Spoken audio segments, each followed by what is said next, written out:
Se i dati avranno questa conferma nei prossimi giorni, dal 7 marzo, sapete che ci vogliono 2 settimane di conferma, noi siamo zona bianca. 5.181 nuovi positivi, l'RT che oggi è sceso sotto l'1 e flessione della pressione ospedaliera.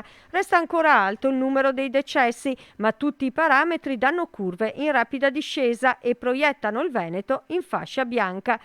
Poco cambierà in realtà, visto che le mascherine all'aperto non sono più obbligatorie. Il presidente Zaia traccia il quadro di una situazione in miglioramento, aprendo a delle riflessioni a 2 anni dall'inizio della pandemia. Io penso che ci voglia un nuovo piano di sanità pubblica in questo paese che tenga presente che nel momento in cui ci vogliono i piani anche pandemici aggiornati. E poi il tema del Green Pass, il giorno dopo l'entrata in vigore dell'obbligo di certificato verde rafforzato per il lavoro per gli over 50, che nel Veneto dovrebbe coinvolgere circa 77.000 persone. Penso che scomparirà, non è che gireremo tutta la vita col Green Pass.